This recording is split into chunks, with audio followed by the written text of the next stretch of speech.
5장 1절부터 6절까지 말씀입니다.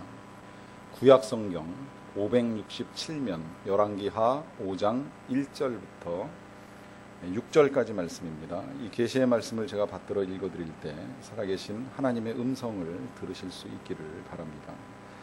아람 왕의 군대 장관 나아만은 그의 주인 앞에서 크고 존귀한 자니 이는 여호와께서 전에 그에게 아람을 구원하게 하셨습니다. 그는 큰 용사이나 나병 환자더라. 전에 아람 사람이 떼를 지어 나가서 이스라엘 땅에서 어린 소녀 하나를 사로잡음에 그가 나아만의 아내에게 수종들더니 그의 여주인에게 이르되 우리 주인이 사마리아에 계신 선지자 앞에 계셨으면 좋겠나이다. 그가 그 나병을 고치리이다 하는지라.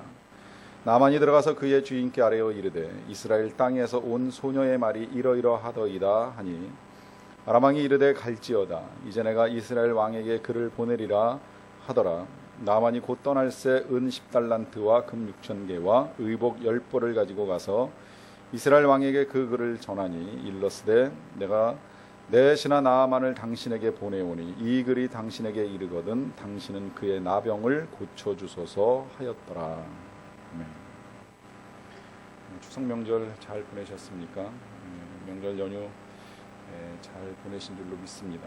보내고 돌아와 신문을 보니 좋은 소식보다는 좋지 않은 소식이 더 많이 우리의 귀에 들려온다는 느낌이 듭니다. 최근 세계 여러 나라가 경제 불황으로 몸살을 앓고 있습니다. 또 가뭄과 기근 때문에 계속해서 식량 위기가 더욱 크게 불거져 가고 있습니다.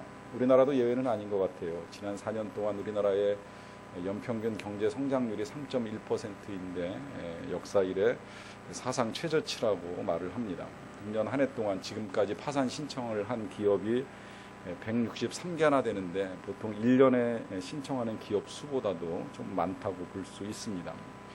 가계대출의 연체율은 사상 최고 수준에 달하고 있고요. 또 경제 회복력이 갈수록 둔화되어서 이 4분기 이제 남은 10, 11, 12월 경제 수출 전망은 3년 만에 최악이라고 하는 이야기를 합니다. 기업의 60% 이상이 비상경영 체제에 돌입을 했고 이와 같은 불황이 만약에 한 5년 정도 지속된다면 은행들도 위험할 수 있다는 보고까지 나왔습니다. 더 우리의 마음을 답답하게 하는 건 출구가 보이지 않는다는 겁니다. 이런 소식을 듣게 되면 그래도 시간이 지나면 좀 나아지겠지라고 생각을 할 수 있어야 되는데 언제 그때가 이르게 될지 아무도 쉽게 예측할 수 없는 상황에 이르게 됩니다. 이런 소식을 들을 때 우리 마음속에 제일 먼저 찾아드는 것은 절망입니다. 어떻게 해야 된단 말인가? 질문을 하면 답이 없고 또 그래서 우리의 낙심이 깊어집니다. 이런 일들이야 전반적으로 다 같이 겪어나가는 일이니까 그럴 수 있다 하더라도 또 개인의 삶 가운데 찾아 들어오는 여러 가지 절망의 소식들이 있습니다. 그 절망의 내용들은 사람들마다 조금 다를 수 있습니다. 예를 들면 한 가정에 건강으로 인한 절망의 소식이 찾아 들어오는 경우가 있습니다. 특히 나이가 어린데 아직도 살아갈 날이 많은 어린 자녀가 갑자기 뜻하지 아니한 질병에 걸리고 그 병세가 깊다라고 하는 소식을 듣게 될 때에 그 가정은 아주 깊이 절망합니다. 그런 물리적인 질병뿐만이 아니라 때로는 심리적으로 우리의 마음을 압박하는 일도 있습니다. 어떤 사람은 관계 가운데 낙심이 될 때가 있습니다. 좀 잘 해보려고 하고 좋은 관계를 유지해 나가고 싶은데 그 관계 속에서 변화되지 않는 상대방과 맞닥뜨려질 때에 그를 보면서 절망을 합니다. 이 인생이 변화되어야 하겠는데 특히 여러분들은 어쩌면 추석 명절을 지내면서 가족들을 만날 때 믿지 아니하는 가족을 만나면서도 그런 생각을 하였으리라고 여겨집니다. 이분도 교회 다녀야 되는데 이분도 예수 믿고 구원받고 천국에 이르러야 할 뿐인데 변하지 아니하는 그의 삶의 태도, 고집스럽게 전통신앙을 고수하고 자기가 믿는 것이 전부인 양 생각하고 살아가는 사람들을 만나게 되면 그 또한 우리의 삶에 절망감을 가져다 줍니다. 언제 변화될 것인가? 언제 기적이 나타날 것인가? 언제 이 사람 혹은 이 상황의 변화들을 통하여서 하나님의 놀라운 기적이 임하는 것을 보게 될 것인가 라고 하는 생각을 하게 됩니다. 하지만 우리가 성경을 보고 말씀을 듣는 이유 가운데 한 가지가 바로 이 기적이 하나님께로부터 나타날 수 있다라고 하는 것입니다. 성경은 기적의 역사를 우리에게 보여주고 있습니다. 그 옛날 이스라엘 백성들이 가장 답답했던 상황은 애굽을 떠났을 때라고 여겨집니다. 그들은 애굽을 떠나서 하나님이 약속하신 땅을 향하여 들어가기 위해 열심히 달려왔습니다. 그러나 달려온 그들 앞에 놓여 있었던 것은 커다란 홍해 바다였습니다. 바다가 그들을 막고 있으리라고 생각을 미처 못했습니다. 그런데 되돌아갈 수가 없습니다. 뒤에는 그들을 죽이기 위하여 애굽의 군사들이 쫓아옵니다. 앞으로도 뒤로도 나아갈 수도 없고 되돌아갈 수도 없는 그 막막한 상황이 되었을 때에 그들에게 나타난 것은 기적입니다. 하나님이 생각지도 못하게 홍해물을 갈라주시고 그 길을 통하여서 이스라엘 백성들이 약속의 땅으로 들어갈 수 있도록 도와주셨습니다. 신약에 보면 하나님의 백성들이 광야에 모여서 하나님의 말씀을 들을 때가 있습니다. 장정만 5,000명, 여자와 어린아이를 합치면 수만 명이 되는 사람이 함께 모였습니다. 해가 넘어갈 때쯤에 많은 사람들이 몹시 배가 고팠습니다. 어떻게 먹을 수 있을까? 인간의 상식으로는 이 많은 사람들이 먹으려고 하면 수백만 원의 돈이 필요할 것이라고 계산을 한 사람도 있고, 돈이 있다고 할지라도 그 돈을 가지고 어디 가서 이 많은 사람들이 먹을 수 있는 양식을 사올 수 있겠느냐라고 하는 계산도 있었습니다. 그런데 그때 기적이 일어납니다. 기적이 일어나서 그 많은 사람들이 다 먹고 그냥 맛만 보고 그친 것이 아니라 모든 사람들이 다 배불리 먹고 남아서 거둔 것이 12광주리가 될 만큼의 양식이 그들에게 공급이 됩니다. 주님이 일으키신 기적입니다. 하나님의 기적으로 말미암아 생각지 못한 상황 속에서 놀라운 은혜들을 경험하게 됩니다. 그런데 이러한 기적이 일어나려면 우리에게 필요한 것들이 있습니다. 이제 앞으로 10월 한 달 동안, 그러니까 오늘부터 시작해서 4주 동안은 저와 여러분들이 이것을 함께 생각하는 시간을 가지게 될 것입니다. 기적을 꿈꾸는 우리의 삶 가운데 필요한 것이 무엇인지, 또 실제로 그것을 우리의 삶 가운데 어떻게 적용해야 하는지를 함께 나누는 시간을 갖게 됩니다. 그래서 우리가 다루는 말씀은 우리가 잘 아는 사건입니다. 아람의 군대 장관 나아만이 고침을 받는 사건입니다. 오랫동안 나병, 한센병으로 알려진 이 병을 앓고 있었던 사람, 그가 어느 날 그 병으로부터 깨끗하게 고침받는 사건, 이 사건은 대부분 다 여러분들이 알고 계시리라고 생각을 합니다. 하지만 좀 더 세밀하게 말씀을 연구하면서 그 기적이 일어나기까지의 과정 가운데 우리에게 필요한 것을 함께 보고 실천해 나가는 시간을 갖기 원합니다. 성경 본문은 이렇게 시작이 됩니다. 아람의 군대 장관 나아만은 그의 주인 앞에서 크고 존귀한 자라. 우리가 인생을 살면서 이 정도 지위 정도 되면 괜찮겠다라고 하는 생각을 합니다. 일단 군대 장관 그러면 밑에 부하가 많은 사람입니다. 많은 사람들을 통솔하고 지휘하는 높은 지위에 있는 입장이라고 할 수 있습니다. 본인이 욕심만 내지 않는다라고 하면 왕 못지않은, 왕부럽지 않은 권세를 행할 수 있는 사람이지요. 수많은 군사가 그의 명령 한마디에 따라서 가기도 하고 멈추기도 하고 일사불란하게 움직이게 될 것입니다. 그 누구도 쉽게 덤벼들 수 없고 그의 힘은 때때로 왕도 두려워할 수 있습니다. 다윗이 왕으로 일하고 있을 때 그의 군대 장관이었던 요압은 때때로 왕을 움직이는 권세까지 가지고 있었던 것을 우리가 성경을 통해서 보게 됩니다. 오늘날에도 우리나라야 잘 모르겠지만 여러 나라 가운데에는 국방장관의 권세가 워낙 커가지고 대통령도 그를 마음대로 할 수 없는 일들을 종종 보게 됩니다. 그만큼 이 권세가 큰 자리가 군대 장관입니다. 게다가 그는 그의 주인 앞에서 크고 존귀한 자라고 합니다. 그러니까 왕으로부터는 신뢰와 인정을 받는 사람이라고 할 수 있습니다. 군대 장관으로서 많은 군인들을 다스리고 또 위로는 왕과의 관계가 돈독하여서 이 정도가 되면 정말 출세할 만큼 출세한 사람이라고도 볼 수 있습니다. 또 그 이유에 대하여서 성경은 하나님께서 전에 그로 하여금 아람을 구원할 수 있게 하셨기 때문이라고 전합니다. 그러니까 그는 공을 세운 경험이 있는 장관입니다. 그냥 직함만 받고 폼을 잡은 사람이 아닙니다. 실제 군대를 이끌고 나가서 승리하고 그래서 위기에 처해 있던 나라를 구하는 아주 혁혁한 공을 세운 사람이라고 할 수 있습니다.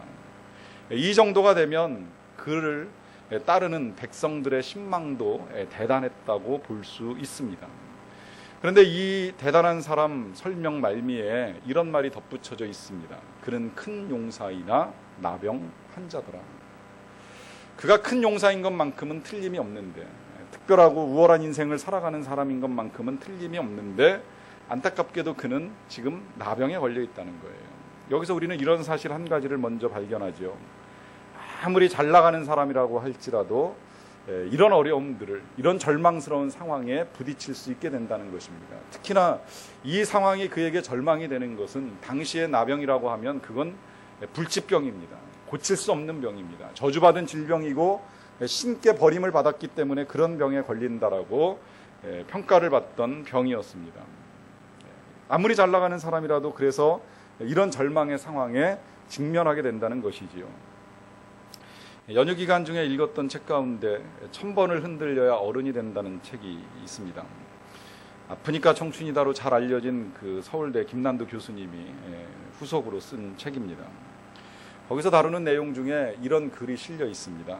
위기가 많았다. 내 인생은 비주류 인생이다. 아버지는 나를 보고 외화 내빈 깡통 인생이라고 한다. 죽고 싶도록 괴로운 순간이 있는데 지나고 보면 꼭 그런 것만도 아니다. 사실 이 말은 김난도 교수가 하는 말이 아니라 고승덕 전 국회의원이 하는 말입니다. 김난도 교수는 책 속에서 그 고승덕 전 의원의 말을 빌려오고 있어요. 그 이유가 있습니다.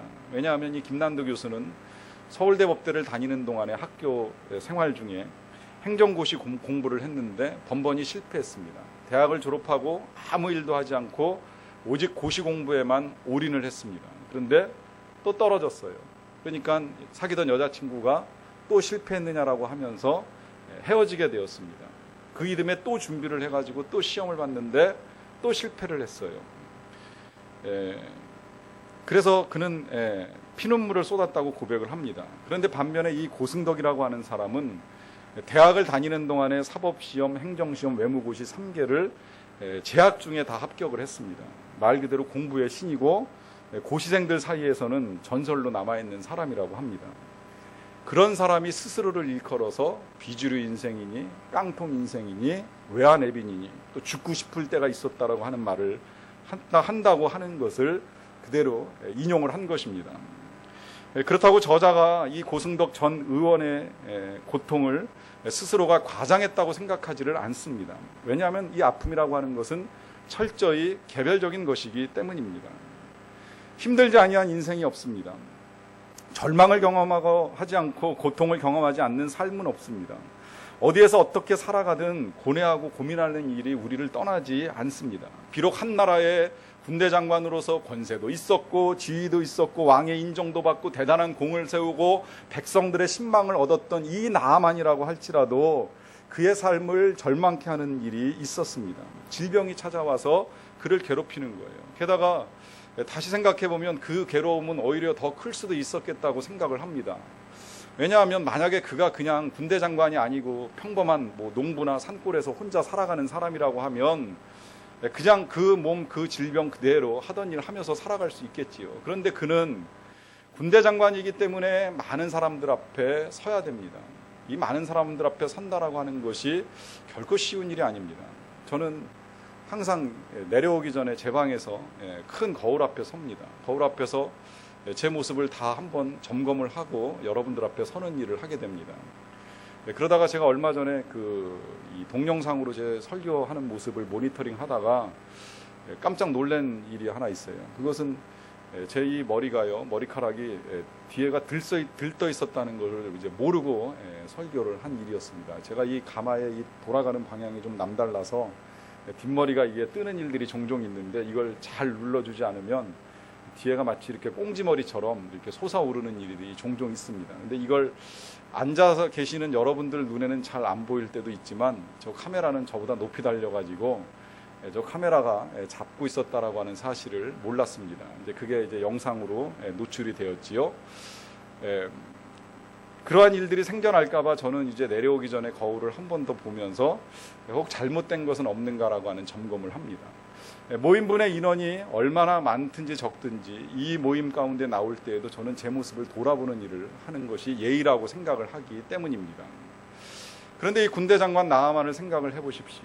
수만 명의 군사 앞에 설 때 그가 가진 질병 때문에 눈썹은 빠져있고 살은 썩어 들어가는 그 모습을 가지고 그 군인들 앞에 서가지고 명령을 하고 지휘를 한다면 그것이 과연 쉬웠겠느냐라고 하는 생각을 해보는 겁니다.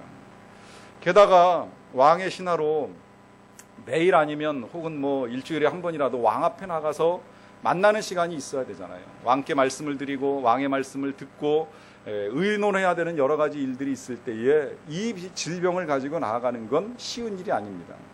아람 사람이었기 때문에 가능했는지는 모르지만 유대 율법 하에 이스라엘 장군이었다라고 하면 상상 못할 일입니다. 당장에 격리 수용되고 직이 다 내려놓고 그 병이 나을 때까지는 따로 떨어져 살아야 합니다. 그런 그가 왕 앞에 나올 때마다 얼마나 미안한 마음 또 고마운 마음이 있었겠어요. 또 긴밀하게 왕하고 협력하고 대화를 나누어야 되는 일들이 있다 할지라도 가까이 가서 대화를 나누기가 쉽지 아니한 그런 상황에 놓여 있었으니 그의 삶은 훨씬 더 불편한 상황이라고 볼 수 있습니다. 그러하니 아무리 좋은 직업 또 아무리 좋은 지위를 누리고 산다 할지라도 이런 일로 인하여 괴로움을 겪는 일들이 생겨납니다. 그러하기 때문에 이러한 삶 가운데 소망하는 것은 기적입니다. 어느 날 갑자기 생각지도 못한 기적이 임하여서 자신을 괴롭히고 있던 그 모든 것들이 떠나가고 좀 더 온전하게 혹은 편안하게 살기를 소망하는 마음을 갖는 것입니다. 이 나아만 장군에게 드디어 그날이 이르게 되었습니다. 그것은 이제 그가 포로로 잡아와서 자기 아내를 섬기도록 했던 한 어린 소녀에게서부터 시작이 됩니다. 이 소녀는 전쟁 중에 끌려온 포로 아이입니다. 그래서 나아만 장군의 아내를 수종드는 일을 합니다. 이 소녀 아이가 그 일을 하다가 어느 날 그 여주인의 남편이 나아만 장군이 병이 들어있는 것을 봐요. 보아하니 병세가 심각합니다. 그래서 이 여자아이가 그의 여주인에게 아주 조심스럽게 이렇게 말씀을 드립니다. 우리 주인께서 사마리아에 계신 선지자 앞에 계셨으면 좋겠나이다. 그가 그 나병을 고치리이다. 저는 이 말씀을 묵상할수록 참 대단하다라고 하는 생각을 합니다. 그래서 우리 예비 샘지기 훈련에서도 제가 가르친 내용이기도 하고요. 배운 분들도 꽤 있을 겁니다. 지금 그녀의 이 한마디가 이제 절망 속에 있었던 이 나아만 장군에게 희망의 통로가 되고 있습니다. 이건 섬김 가운데 정말 중요한 섬김입니다. 우리가 여러 가지 방법으로 이웃을 섬기고 세상을 섬기는 일들을 하지만 특히 이 누군가의 희망이 되어줄 수 있다는 것, 이건 아주 중요한 섬김이 됩니다. 다윗의 인생 가운데 절망했던 시간들이 있습니다. 사울에게 쫓길 때, 사울로부터 죽음의 위협을 당할 때에 그는 절망하면서 도망을 갑니다. 그때 그에게 희망의 통로가 되어준 사람이 있죠. 그 사울의 아들 요나단입니다. 요나단은 절망하는 다윗을 만났을 때에 그에게 이런 말을 해줍니다. 네가 결코 죽지 아니하리라. 그리고 너는 이 나라의 왕이 될 것이라. 이러한 말들을 통하여 낙심한 다윗에게 희망을 불어줘 넣어주는 이 일을 하게 됩니다. 여러분, 이 일은요, 이 자리에 계신 저와 여러분 누구라도 할 수 있는 귀한 섬김의 사역입니다. 우리는 누군가의 희망의 통로가 되어야 합니다. 남모를 고통에 괴로워하고 눈물 흘리는 자를 위하여서 하나님께서는 우리 한 사람 한 사람을 희망의 통로로 사용하기를 원하고 계십니다. 이 자리에 계신 아내 여러분들에게 부탁을 드리고 싶습니다. 남편에게 희망의 통로가 되어 주십시오. 지금 일하는 남성들은 산업 현장에서 경영하는 사업이 어려워서 혹은 직장이 버거워져 가지고 여러 가지로 낙심하고 절망하는 일들에 부딪힐 때가 많습니다. 그때 당신이 힘을 내야 한다고, 이럴수록 절망해서는 아니 된다라고 하는 이야기를 아내로부터 들을 수 있어야만 합니다. 연세 드신 남편이라면 당신이 살아있는 것만으로도 우리 가정에 얼마나 큰 힘이 되는지 모른다라고 하는 격려의 음성, 희망의 음성을 들려주셔야만 합니다. 아내들을 위해서도 우리 남편들의 희망의 통로가 되어 주십시오. 내가 어려울 때에 당신이 이 가정에서 나를 돕고 우리의 자녀들을 양육해 주는 것이 얼마나 큰 힘이 되는지 모른다라고 하는 이야기를 해 주십시오. 그것이 가정에서 땀 흘려 수고하는 아내들에게 새로운 희망을 불어넣어 줄 것입니다. 우리의 자녀들에게도 희망이 필요합니다. 우리 자녀들은 안타깝게도 너무 어린 나이에 일찍이 경쟁 사회 속에 내던져졌습니다. 그래서 수없이 많은 경쟁 속에서 살아가다 보니 늘 그들의 삶은 피곤하고 지치게 됩니다. 그때 이런 절망의 소리들은 좀 안 했으면 좋겠습니다. 왜 그것밖에 못하냐고, 왜 그 모양이냐고. 여러분, 희망의 메시지를 줄 수 있어야만 합니다. 너는 지금 네가 하는 것보다도 훨씬 더 큰 일을 할 수 있다. 너는 네가 가지고 있는 것보다도 훨씬 더 큰 능력이 하나님께로부터 임할 것이라고 분명하게 여러분들의 입술을 통해서 희망을 줄 수 있어야만 합니다. 오늘 이 소녀의 입장을 생각해 보면 과연 그가 이렇게까지 쓰임을 받을 수 있을까라고 하는 생각을 해보게 됩니다. 그녀는 포로로 끌려왔어요. 그리고 노예로 살고 있습니다. 부모님과 헤어졌습니다. 어떻게 보면 어린 나이에 끌려온 자신의 삶을 놓고서 그냥 신세 한탄이나 하고 있을지도 모릅니다. 하지만 그가 만약에 그렇게 살아가고 있었다면 기적은 일어나지 아니하였을 것입니다. 하지만 이 여자아이는 열심히 여주인을 섬깁니다. 그리고 주인의 남편을 불쌍하게 여겼습니다. 그리고 이것이 기적의 시작이 되었고 희망의 통로가 된 것입니다. 우리가 누군가의 희망의 통로가 되기 위하여 제일 먼저 필요한 것은 그를 사랑하는 것입니다. 그를 사랑하여 그에게 기적이 일어나기를 소망하는 마음을 갖는 것이 필요합니다. 그렇다면 하나님께서는 그런 우리들을 희망의 통로로 사용하실 것입니다. 그렇게 사용됨에 있어서 우리의 형편이나 상황은 그닥 중요하지 않습니다. 어떻게 보면 이 소녀의 입장은 초라하고 비참하기 짝이 없지만 그러나 그녀는 분명히 쓰임을 받았습니다. 사람을 고치는 일에 또 하나님의 기적을 드러내는 일에 이것이 현재의 상황 속에서 우리가 누군가의 희망이 될 수 있는 이유입니다. 지난 봄에 미국을 불안에 몰고 갔던 사건이 하나 있죠. 슈퍼박테리아 사건입니다. 지금 많이 잠잠해졌는데 어떻게 됐는지는 정확하게 알 수 없습니다. 그때 당시 이 박테리아에 감염된 20대 미모의 여대생이 한 명 있습니다. 지난 5월에 강물에 놀다가 사고를 당하게 되고 상처 속에 이 균이 감염이 된 것입니다. 그래서 신장 기능이 마비가 되었고요. 온몸이 붓고 피가 잘 돌지 않는 이상 증상이 나타났습니다. 그래서 의료진이 권고하는 대로 환부인 왼쪽 다리를 잘라내게 되었습니다. 그런데 이 다리를 잘라내고서도 병세가 호전되지 아니하여서 오히려 병세가 갈수록 악화되는 바람에 결국에는 나머지 이 오른쪽 발과 양쪽 팔을 다 잘라낼 수밖에 없는 수술을 하게 되었습니다. 수술이 끝나고 나서 긴 시간 동안 의식을 회복하지 못하고 있다가 그가 의식을 회복하고 나서 처음으로 입을 열게 되었을 때 이 여대생이 한 첫말이 바로 이것입니다. 안녕? 와, 정말 날아갈 것 같다. 이 여대생의 아버지가 당시의 감격스러운 상황을 이렇게 설명을 합니다. 교회에서 주일 예배를 드리다가 딸이 드디어 말을 하게 되었다는 기쁜 소식을 듣고 나도 모르게 덩실덩실 춤을 췄다. 주님은 우리들의 기도에 기적적으로 응답하셨다. 현상만을 놓고 보면 춤출 일도 아니고 기뻐할 일도 아니고 무슨 날아가고 싶다라고 하는 말을 할 그럴 상황이 아니라는 거죠. 근데 저는 놀랍게 생각하는 것이 바로 이것입니다.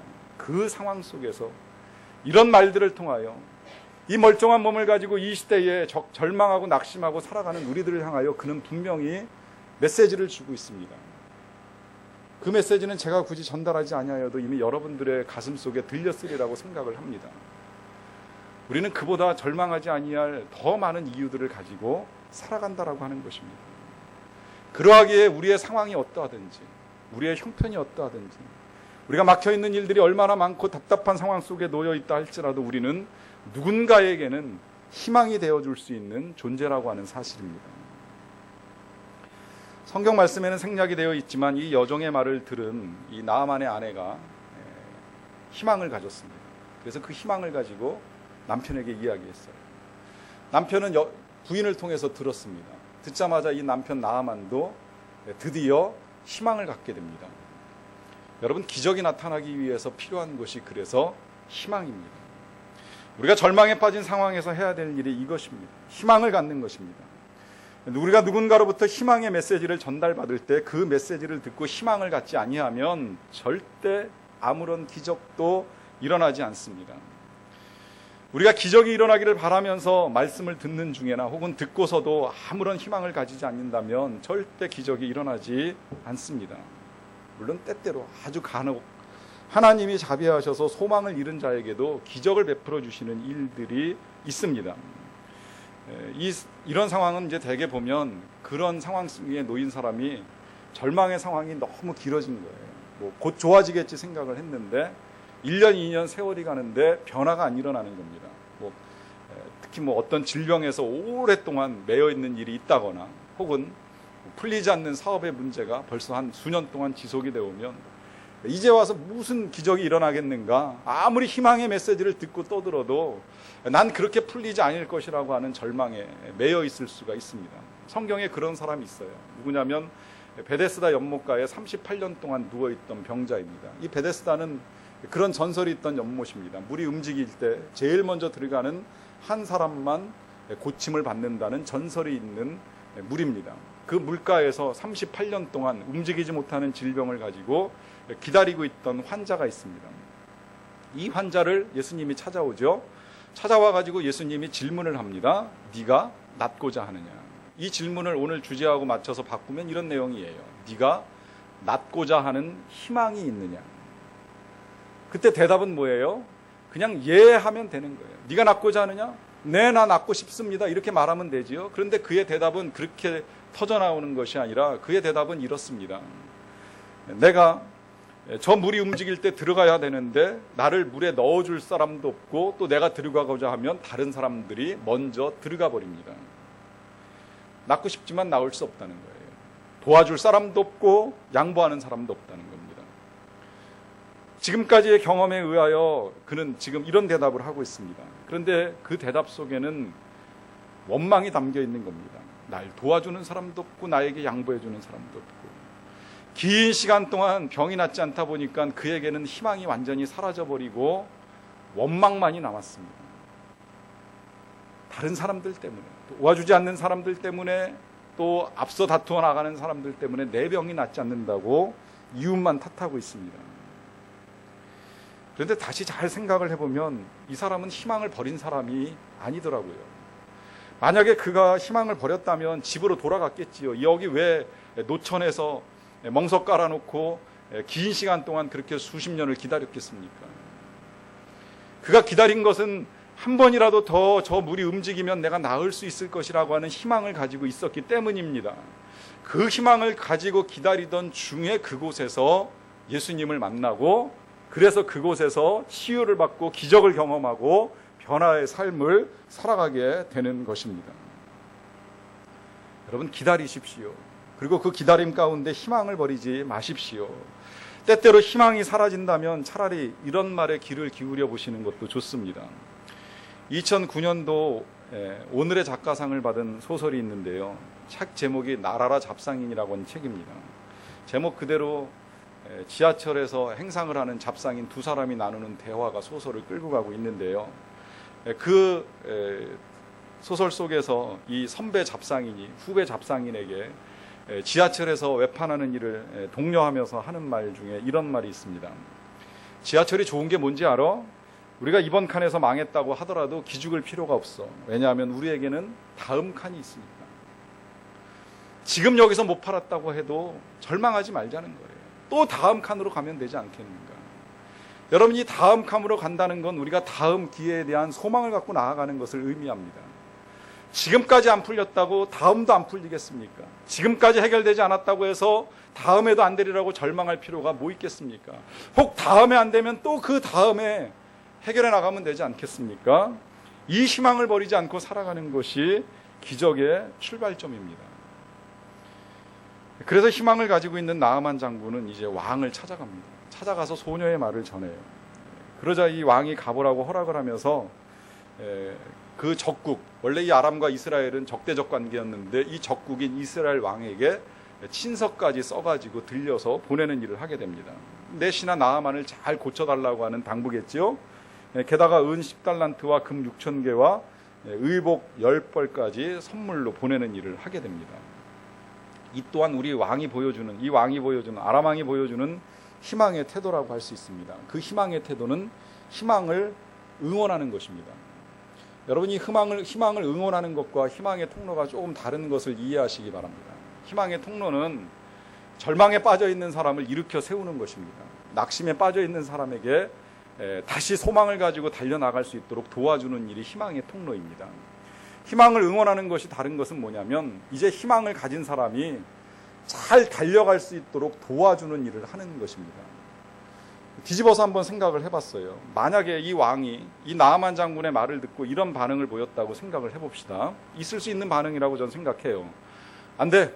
거기 가면 안 돼. 거기는 적국이고 아무리 능력이 있다고 해도 적국에 가서 병을 고치는 일은 있을 수가 없어. 넌 더군다나 우리나라의 군대 장관인데 네가 만약에 거기 가가지고 병을 고치겠다라고 하면 그 기회를 타고 저쪽에서 너를 죽이게 되면 우리나라 군대는 다 어떻게 되는 거야? 혹시 그것 때문에 적국에서 첩자를 보내가지고 이 아이를 통해서 거짓말하는 건지 모르니까 잘 좀 생각해봐. 이러면서 만약에 이 왕이 나아만 장군을 막아섰다고 하면 나아만 장군은 병을 고칠 수가 없습니다. 기적이 일어나지 않습니다. 그런데 왕은 지금 이 나아만 장군이 가지고 있는 희망을 응원하고 있는 것입니다. 그래서 이 왕의 도움을 받아가지고 나아만 장군은 병을 고치겠다라고 하는 희망을 가지고 건너가는 것입니다. 제가 그 1000번을 흔들려야 어른이 된다라고 하는 책을 읽으면서 그런 생각을 했어요. 아, 요즘 젊은 사람들 참 좋다. 물론 저도 젊기도 합니다만은 그 책을 읽으면서 그렇게 생각한 이유는 저 역시도 20대 아픈 청춘을 보낸 적이 있습니다. 또 정말 흔들리는 사회 초년병 시절이 있습니다. 그 책의 초반부에 막 회사를 입사하고 계속 다닐 것이냐 말 것이냐 고민하는 직장 초년병에게 응원하는 글이 나오게 되는데 그 응원하는 글을 읽다 보니까 저도 사회에 첫 발을 내딛고 굉장히 갈등을 했던 그 시절이 많이 생각이 나더라고요. 그러한 때에 이런 말을 누군가 해줄 수 있고 그러한 사람을 만날 수 있었다면 얼마나 좋을까. 그런 사람들을 오늘 이 시대에 책으로 만날 수 있는 이 시대의 젊은이들은 얼마나 좋은가라고 하는 생각을 해보는 겁니다. 제가 학교를 다니고 또 직장 생활을 할 때에는 순 이념 싸움, 좌우의 이념 싸움이나 아니면 인도 철학을 통하여서 우리의 삶을 절망적인 관점에서 보게 해주는 것들이 거의 대부분이었는데 이제는 이런 사람들을 통하여 희망의 응원을 받을 수 있다라고 하는 사실에 대해서 좋다는 생각을 가지게 된 것입니다. 그런데 문제는 뭐냐면 모든 사람들이 다 그 책을 읽고 그러한 말에 귀를 기울이는 것은 아니라고 하는 사실이에요. 그 책도 마지막에 에필로그에 가서 보다 보면 그 교수가 서점에 가서 그 사람이 쓴 첫 번째 책 아프니까 청춘이다라고 하는 책을 뒤적거리다가 놓는 대학생을 보게 되는데 왜 안 사냐고 질문을 해봤대요. 그랬더니 살 정도는 아니라고 하면서 내려놓고 가는 친구를 봤다는 겁니다. 이러한 일들이 일어날 정도로 모든 사람들이 다 그 사람의 이야기를 듣는 건 아니라는 거예요. 저는 그러하기 때문에 여러분들이 희망의 응원단이 되어야 된다고 생각을 합니다. 여러분들의 삶의 자리에서 용기를 가지고 다시 달려나가려고 하는 사람에게 여러분 응원의 메시지를 보내주십시오. 다시 시작해보라고 한번 네가 꿈꾸는 일들을 이루어보라고 용기를 북돋아 주십시오. 하나님은 지금도 여러분들의 생각과 여러분들의 입술을 희망을 이루어가는 일에 사용하기를 원하고 계십니다. 이스라엘 백성들은 400년 동안 하나님을 만날 수 없는 시간이 있었습니다. 포로 생활하면서 굉장히 고역스러운 때에 하나님이 침묵하시는 기간이 있었어요. 선지자도 없었고 하나님의 음성을 들을 수도 없었습니다. 그때 그런 상황 속에서 이스라엘의 구원을 희망하며 기다리던 사람 가운데 사가랴와 엘리사벳이라고 하는 부부가 있습니다. 이 부부가 나이가 들었어요. 더 이상은 아이를 가질 수 없는 나이가 되었습니다. 그때 하나님께서 그 가정에 아이를 가질 수 있게 하십니다. 그 아이가 세례 요한입니다. 아이를 주시겠다라고 한 하나님의 말씀을 들을 때 이 사가랴조차도 나도 나이가 많고 내 아내가 나이가 많은데 어떻게 그런 일이 일어날 수 있겠느냐라고 하는 질문을 거꾸로 천사에게 드렸던 일이 있습니다. 그런데 그 가정에 기적이 일어난 것입니다. 생각지 못한 기적이 일어난 것입니다. 그 기적이 일어난 이유는 이 가정의 이 부부가 긴 시간 동안 하나님의 구원의 역사를 소망하면서 기다렸기 때문입니다. 하나님의 기적은 바로 이와 같이 하나님의 살아계심을 믿고 수년 수십 년 동안 잠잠하였다 할지라도 그 하나님께서 이제라도 다시 일하시고 얼마든지 기적을 일으키실 분이라고 하는 사실을 믿는 사람을 통하여 나타납니다. 이 기적의 주인공이 될 수 있도록 저와 여러분 모두가 다 희망을 가지고 나아가시기를 간절히 바랍니다. 기도하시겠습니다. 사랑의 아버지 하나님, 우리 주변에서 일어나고 있는 여러 가지 일들, 또 우리 삶에서 부딪히는 여러 가지 문제들을 인하여서 우리가 절망하고 낙심하였음을 고백합니다. 또 수년 동안 풀리지 않는 문제와 우리의 마음을 답답하게 하였던 여러 가지 일들 때문에 우리는 그 경험 또 우리의 상식으로 하나님의 능력을 제한하며 살아왔음을 고백합니다. 그러나 다시금 말씀을 통하여 희망의 메시지를 들었사오니 이제 우리가 다시금 희망을 가지고 나아가는 자들이 되게 하여 주시옵소서. 다시 주님과 함께 꿈꾸게 하시고 꿈꾸는 이 귀한 일들을 주님과 함께 이루어갈 수 있는 자들이 되게 하여 주시옵소서. 뿐만 아니라 절망하고 낙심하는 자들에게 희망의 메시지를 전하여 주고 그래서 우리가 희망의 통로로 쓰임받고 또 다시 달려나가기를 원하는 자에게는 우리가 희망의 응원을 통하여서 하나님의 선한 도구로 쓰임받는 자들이 되게 하여 주시옵소서. 예수님의 이름으로 기도하옵나이다.